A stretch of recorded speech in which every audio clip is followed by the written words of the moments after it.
Woi, ketemu lagi sama gua Awis dalam sesi ngobrol santai yang kesekian kalinya. Kali ini gua kedatangan sahabat gua yang banyak menginspirasi teman-teman. Nanti ceritanya bakal banyak seru.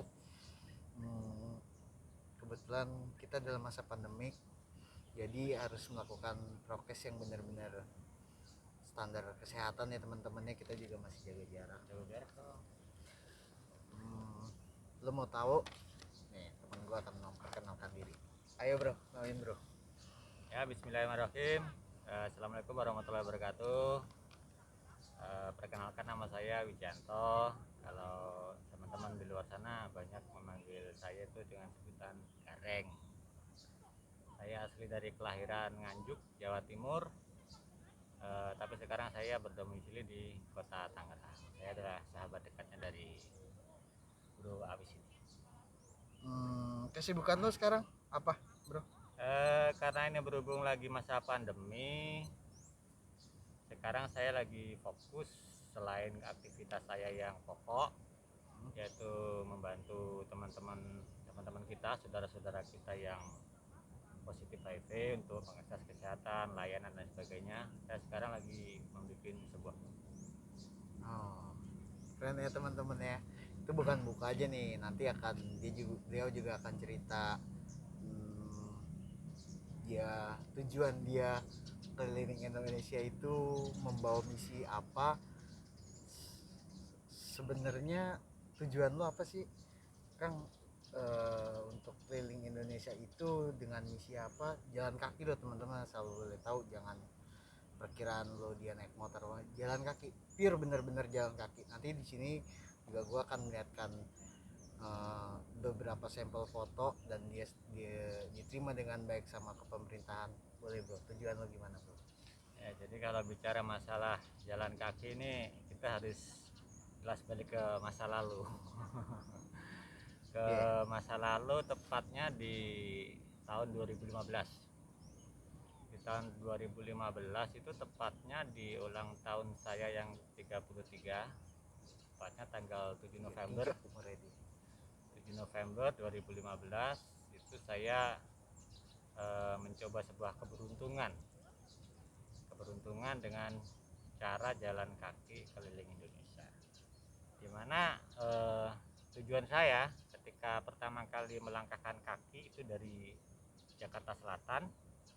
Tujuan saya yang pertama adalah saya ingin memotivasi saudara-saudara kita, sahabat-sahabat kita yang positif HIV. Itu yang pertama.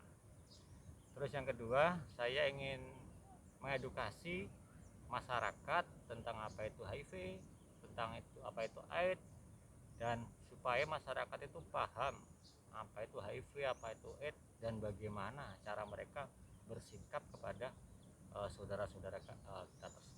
Itu tujuan utama saya. Tapi sorry nih gue potong. uh, lo kan melakukan jalan kaki, Hmm. otomatis lo harus butuh modal dong. Di situ apa teman-teman lo yang banyak juga, udah mas lo maju aja mas, nanti masalah pembiayaan gini-gini nanti biar gue yang handle, apa bagaimana? Ya, ibarat kata kita mau perang butuh senjata itu wajar. Iya. Karena kalau tanpa senjata dan tanpa logistik, kalau kita maju ke peperangan juga namanya mati konyol juga saya. Iya. Tapi waktu itu karena saya tidak tergabung dalam sebuah lembaga apapun, secara secara apa ya, secara struktur perjalanan saya itu individu, cuma didukung oleh dua lembaga. Alhamdulillah didukung oleh dua lembaga. Alhamdulillah juga dua lembaga tersebut memberi support kepada saya selama perjalanan tersebut. Ya, cuma karena supportnya juga dalam tanda kutip tidak bisa atau kurang lah, karena untuk di jalan itu kan tidak bisa Kita enggak, terdeteksi iya lah ya. bener, kita nggak tahu ya di Nggak jalan tahu. tuh ada gangguan apa tuh. Harus begini, harus begitu, harus Tapi begini, harus begitu. sorry nih bro, ini gue potong sedikit. Lu gue lihat-lihat kan lu suka tidur di semak hutan belantara, itu lu mau motong jalan apa emang tujuan lu, gue ngecamp dulu lah di hutan buat beberapa saat. Kan gue nggak tahu tuh, juga di tasnya juga nggak bawa makanan apa nggak bawa perlengkapan sama sekali. Jadi gini, itu bagian dari sebuah apa namanya, kejadian sih ya, kejadian. Jadi pertama itu tahun 2015 itu beberapa teman saya itu menyarankan Iya. ketika dari Jakarta Gareng mau kemana, mau ke arah barat atau mau ke arah timur. Saya berpikir di sini, kalau saya ke arah barat otomatis saya langsung melewati Banten, nyebrang ke Sumatera. Sumatera ini banyak hutan.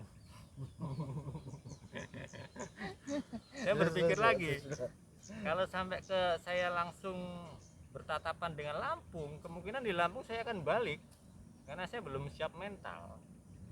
Akhirnya saya pilih berfokus jalan ke timur, yaitu ke kampung halaman saya di Nganjuk. Timur Nganjuk ke Bali. Karena sudah saya prediksi sebelum perjalanan, sebelum peperangan itu terjadi, saya sudah prediksi bahwa tingkat kesulitan atau hambatan-hambatan selama perjalanan itu kan saya temui di luar Jawa, dan itu nyata. Tapi itu udah ada dari pemikiran lo sebelum jalan. Di sini gue akan merasa lebih agak sempit lah, dunia gue agak susah. Bukan saya pikir, tapi sudah saya prediksi. Sudah Saya prediksi. Jadi sebelum berangkat itu saya mempelajari geografis kan, geografis, navigasi dan lain sebagainya. Saya perkirakan bahwa perjalanan saya akan banyak hambatan dan rintangan itu ketika ada di luar Pulau Jawa. Di luar Pulau Jawa. Nah, jadi ibarat kata Pulau Jawa ini hanya sebagai uji coba saja. Gue mau nanya nih bro, berapa kota sih bro? Jadi perjalanan saya pertama itu dari Jakarta Selatan, Depok, Bogor, Sukabumi, Cianjur, terus itu kalau saya sebutkan nanti sampai sore ini. Keren ya teman gue, tanpa donor ya bro?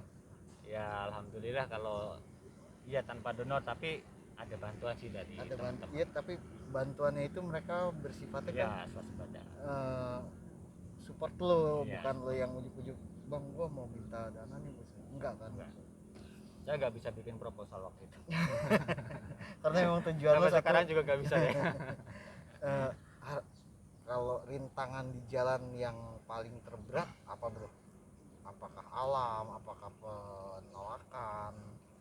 Kalau dari sisi penolakan sih pernah ada, tapi nggak begitu menjadi menjadi saya patah arang sih, enggak. Ya. Justru penolakan itu menjadi semangat atau pelejut saya bahwa memang inilah tujuan saya untuk melakukan ini, untuk memperbaiki ini.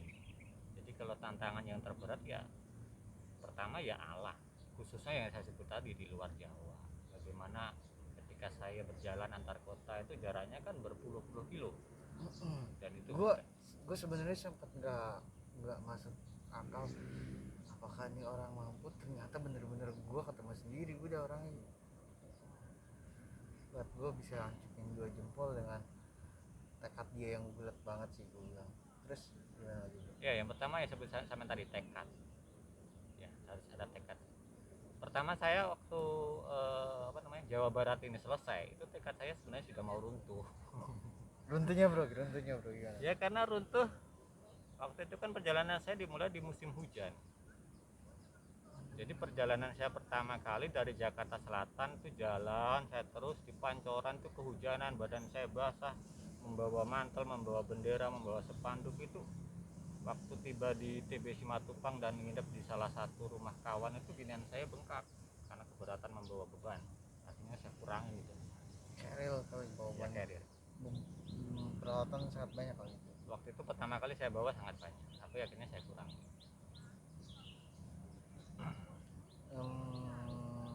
Pernah nggak lo di satu perjalanan lo mengalami cedera?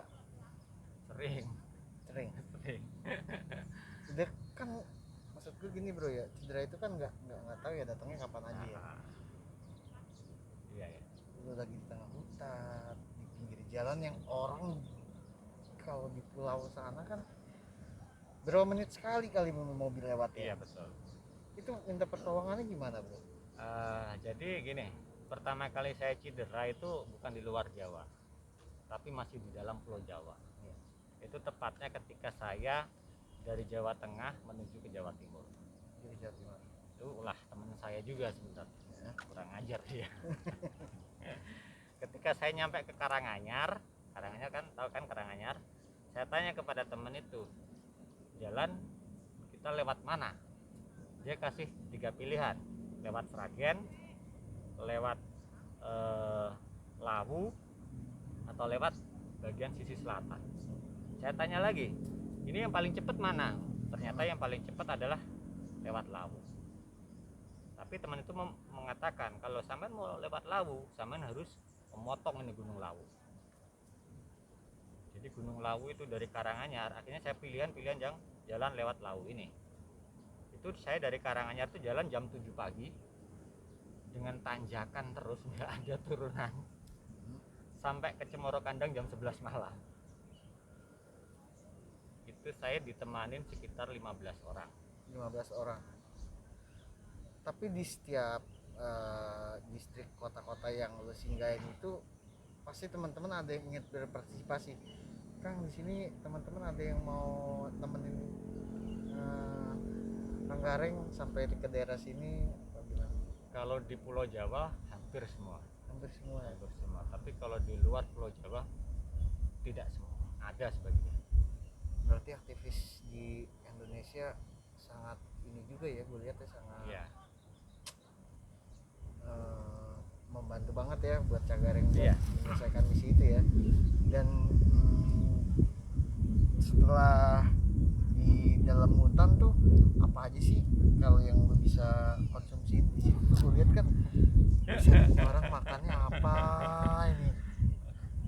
Jadi itu pertama kali saya terjebak itu antara Kabupaten Maros itu di Sulawesi Selatan, Kabupaten Maros dengan Kabupaten Bone.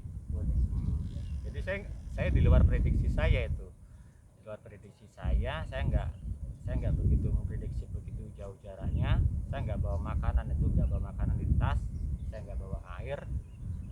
Dan ketika perjalanan pertama saya itu sampai ya ada aspalan tapi nggak ada rumah, kanan kiri itu hutan, warung juga nggak ada.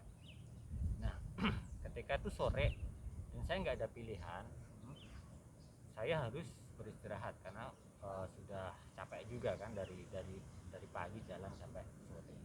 Nah, ketika saya berada di sebuah tempat, saya itu selalu berusaha menerapkan pengamanan pada diri saya sendiri. Jadi saya tidak mau tidur di pinggir jalan untuk menghindari hal-hal yang tidak diinginkan, misalnya apalah. Nah, pilihannya adalah saya masuk ke dalam hutan itu sekitar 200 atau 250 meter. Di situ saya membuat hammock dan membuat tenda kecil. Nah, berhubung waktu itu saya masuknya malam, saya nggak tahu jalan. Akhirnya saya mau balik itu juga nggak bisa. Saya 3 hari berputar-putar di hutan itu saya. 3 hari saya. Sinyal nggak ada. Iya, tanpa lu tahu jalan, tahu arah. Itu gimana tuh lu untuk mengetahui arahnya itu caranya gimana? Gue lihat kan juga adventure lu kuat juga ya Kang ya. Bisa ngebaca jalan apa segala macam. Jadi pertama ketika saya tersesat, itu yang saya lakukan adalah saya berusaha untuk tenang. Saya berusaha menenangkan diri. Karena kenapa?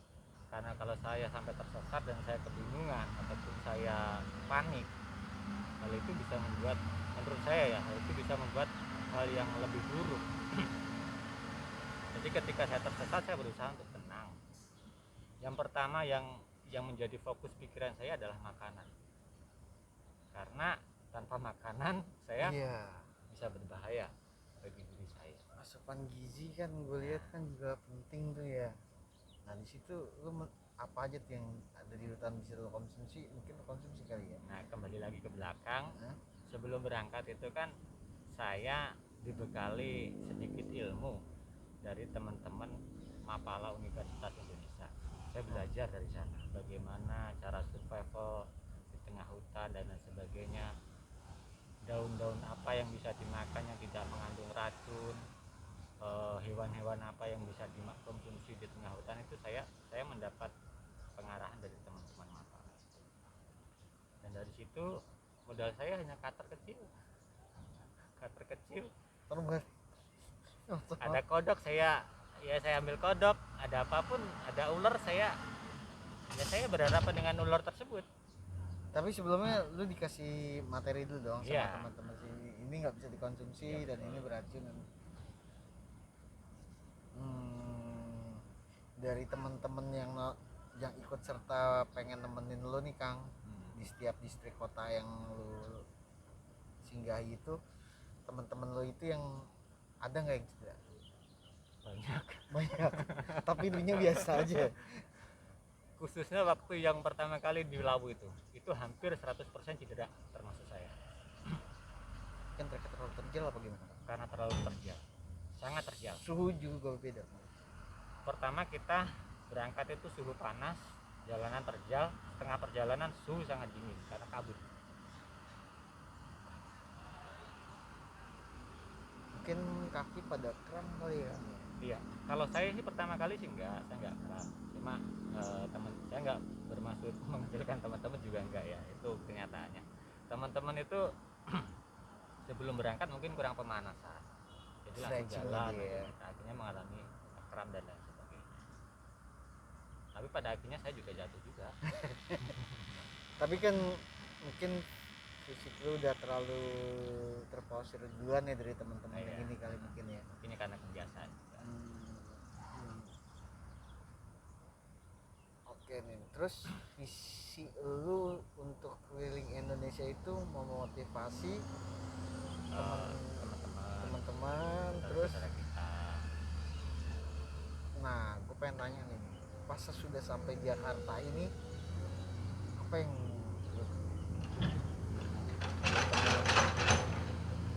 Maksudnya ditemuin gimana? setelah misi itu selesai? Iya.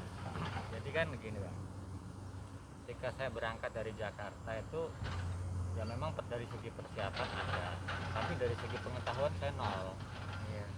Jadi saya apa itu HIV, apa itu saya nggak tahu, karena saya juga latihan nggak pernah, berorganisasi juga belum pernah. Artinya saya berangkat dengan ibarat gelas itu masih sangat-sangat kosong. Terus saya jalan dan melihat realita di jalan, bagaimana keadaan saudara-saudara kita, sahabat-sahabat kita yang positif HIV. Menjelang separuh perjalanan itu ada sedikit timbul kemarahan pada diri saya. Ada sedikit timbul kemarahan yang akhirnya berujung pada ya sedikit perlawanan lah, karena saya melihat ada kesenjangan. Terus akhirnya saya balik ke Jakarta, perjalanan selesai, saya akhirnya memutuskan untuk tidak terjun lagi di dunia per-HIV-an. Saya pergi ke Jawa Timur. Saya cukup lama vakum juga. Iya, gue pikir kan dulu kan lu cukup aktif nih ya dengan ide-ide gila lo yang keliling Indonesia. Gue lihat nih orang emang jiwa spiritnya kuat banget nih orangnya. Entah bisa atau nggak bisa, lu pasti lo lakuin dulu. Tapi sih kalau gue lihat temen-temen aktivis di luar pulau itu banyak sekali kan membantu lo dari misalkan lo mau singgah di mana nih, buat sediain tempat, buat kasih makan, buat kasih tempat tinggal dulu sampai lo mau melanjutkan ke kota-kota yang lain ya. Terus sesampainya di Jakarta itu tingkat keberhasilan lo segimana tuh Kang? Iya, kalau dari segi diukur dari tingkat keberhasilan dari 2 minggu, saya sudah berusaha untuk melakukannya. Saya bukan berusaha, saya sudah melakukannya. Yang pertama adalah saya ingin memotivasi teman-teman kita yang positif HIV. Jadi sepanjang perjalanan itu saya juga bertemu dengan mereka, kita saling tukar motivasi dan sebagainya. Itu hampir di setiap daerah saya bertemu dengan mereka. Terus yang kedua tentang mengedukasi masyarakat. Di sepanjang perjalanan pun saya juga bertemu dengan masyarakat. Selain spanduk yang saya bawa, saya juga melakukan sosialisasi di sekolahan, di kampus, kepada masyarakat umum dan lain sebagainya. Intinya sudah saya lakukan. Terkait seberapa besar tingkat keberhasilan saya, menurut saya itu bukan hal yang harus saya lakukan. Iya. Intinya sudah saya lakukan. Kalau gue lihat juga misi lu ini, lu hanya ingin menyuarakan tentang ayolah lu ya teman-teman yang masih belum move on dengan keadaannya sekarang ya Kang ya. Iya. Lu cukup membantu sih kalau gue lihat, makanya lu gue undang ke acara ngobrol santai gue ini. Gue pikir ini orang bisa termotivasi dengan banyak nih dengan lihat ide-ide gila lu. Terus gue mau nanya lagi, kalau sekarang kan ini dalam masa pandemik gini nih, kita juga jadi takut ya, jadi takut kemana-mana, jadi resah dengan tetangga kita sendiri ya kan ya. Terus pandangan lo apa sih, gimana sih pelayanan kesehatan dalam masa pandemi ini? Jadi begini, kalau kita bicara masalah takut itu wajar ya. Wajar ya. Tapi sebenarnya kalau menurut saya, karena ketakutan itu ibarat kata kalau kita takut, kita panik, kita itu seperti kita jatuh ke apa namanya, ke sungai ini. Kalau kita panik, apapun akan kita raih, iya kan? Uangnya pun akan kita raih begini. Gimana apa ya? Iya, sedapatnya akan kita raih. Ya harusnya kepanikan, ketakutan itu ya boleh, tapi ya jangan terlalu. Intinya kan kita harus waspada lah. Karena kalau orang panik, orang takut itu cenderungnya, menurut saya ya, cenderungnya itu akan berbuat sesuatu yang bisa membuat lebih buruk. Tapi kalau orang kita waspada, kita Mematikan kepribadiannya si orang itu sendiri Iya. kali ya. Kalau kita waspada, itu akan cenderungnya akan menimbulkan sebuah kehati-hatian. Misalnya sampean panik, sampean tidak akan hati-hati dengan kepanikan itu, justru ketakutan, sampean bisa terpeleset. Tapi kalau sampean waspada, justru dari kewaspadaan itu akan memunculkan sebuah kehati-hatian. Menurut saya seperti itu. Mungkin gak bakalan mau juga kali ya gue ajak. Oh enggak juga. Gue ajak podcast gini kali ya. Tapi ini dengan udah bang, ayo bang, siapa bang? Ini orang gue bilang, oh berarti memang udah dari jiwanya dia social worker tuh tinggi banget. Itu sih yang setiap kali teman-teman yang gue undang dalam acara ini, gimana dia bisa ngebagi ilmunya buat teman-teman yang bisa ambil sisi baiknya dari teman-teman ini sendiri. Terus sejauh ini dulu pernah nggak merasakan ngapain sih lu melakukan hal kayak gini cuman buat komunitas, saya bilang komunitas HIV itu, apa mereka jarang mendapatkan bantuan, apakah masih dapat stigma di Indonesia? Gini, kalau bertanya kenapa sih saya melakukan hal itu, ya karena saya apa ya, ibarat kata bukan saya menyetempel diri saya adalah orang yang peduli sama mereka, tapi saya melihat hal ini sebagai sebuah permasalahan, dan dari permasalahan ini kan kita harus menyelesaikan permasalahan itu. Iya. Dan apa yang saya miliki, itulah yang saya persembahkan untuk menyelesaikan masalah. Kalaupun saya kaya, saya nggak akan jalan kaki. Iya. Saya akan bagi-bagi duit. Kalaupun saya punya jabatan, saya akan bikin sebuah kebijakan berhubung saya adalah orang yang nggak punya, terus yang saya punya hanya di badan ini dan kaki ini, ya akhirnya saya lakukan dengan Tapi kan 1001 ya teman-teman, dulu mana ada sih orang yang mau bikin apa ya, kalau gue bilang ya, satu pergerakan yang entah embel-embelnya dari mana duit, tapi dia gue lihat dengan niat sih, niatnya tulus, jalannya ada aja gue lihat ya dan alhamdulillah. mendapatkan stigma dari setiap distrik yang lo datengin. Gue bilang malah dirangkul ya lo sama teman-teman yang di kota-kota itu ya. Ya kalau seluruhnya dirangkul sih enggak juga, ada juga sih sebagai hal diskriminasi yang saya alami, yang saya temuin itu ada. Tapi kan catatannya seperti ini, Bang. Ketika kita didiskriminasi sama seseorang, ya, sampean mendiskriminasi saya, Ya. saya mendiskriminasi sampean atau menjauhin sampean, di mana titik temunya? Nah, ya.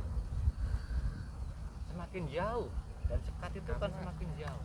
nggak ada titik termasuk. Itu satu permasalahan. Terus yang kedua, ketika kita didiskriminasi orang terus kita menjauh, ibarat kata seperti ini aja lah, Mas Awi saya teriakin maling, ya kan, Iya, saman lari, apa saman nggak akan dikejar orang? jalan. Mau sampai titik juga gue diujar. Padahal saman nggak maling, saman diteriakin maling, saman lari, orang akan semakin fokus pada dia. Tapi ketika kita menjelaskan, kita dekati, kita kasih pengertian kepada mereka, ya otomatis mereka akan paham dengan sendiri. Karena menurut saya diskriminasi itu selamanya akan ada. Di negara ini apa di Stigma dan diskriminasi selamanya akan ada.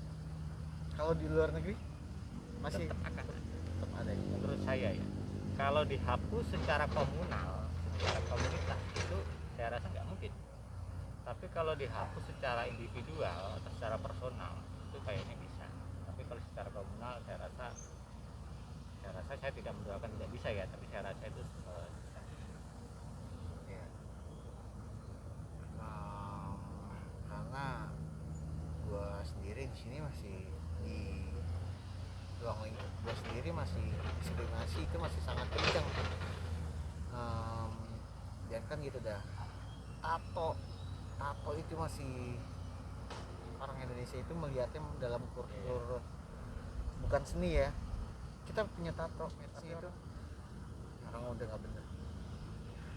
Tapi kalau lu melakukannya untuk kayak bikin yang lu lakuin, lu keliling Indonesia, entah lu bersosialisasi walaupun keadaan lu tato kayak gitu mungkin masih bisa diterima. Tapi kalau lu nggak melakukan apa-apa ya orang pasti akan mengejar seru sih. Kalau tato di sini belum bisa kalau Jadi gini, kalau saya tambahkan sedikit, kalau diskriminasi, saya mengutip tentang diskriminasi. iya.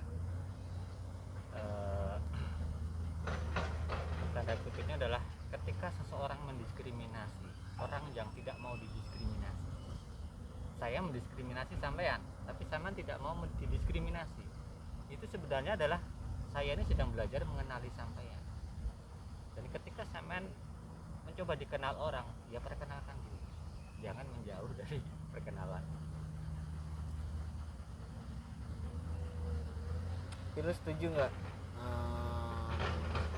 Gue lihat kan di belakangan ini di media adalah beberapa kasus penangkapan tentang narkotika, artis-artis, tentang melegalkan ganjanya itu yang gue tanya ke lu itu tuh bukan untuk hal yang negatif ya, dalam bentuk hal kesehatan.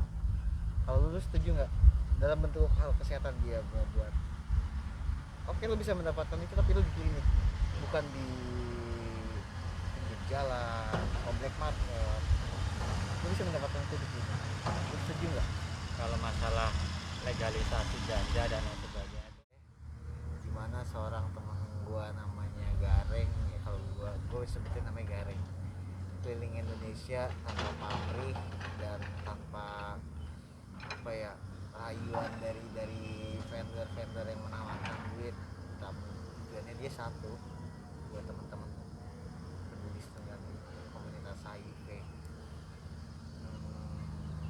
Menurut gua cerita siang ini cukup menarik dan teman-teman bisa ambil sisi baiknya dari Cagareng.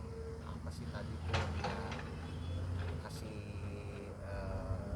sedikit sosialisasi tentang stigma apa-apa.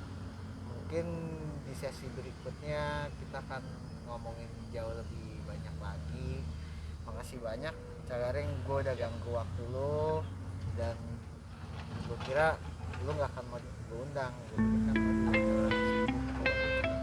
orangnya asik bro, orangnya jauh lebih asik dari gua. Kalau peribahasanya tak kenal maka tak sayang. Nah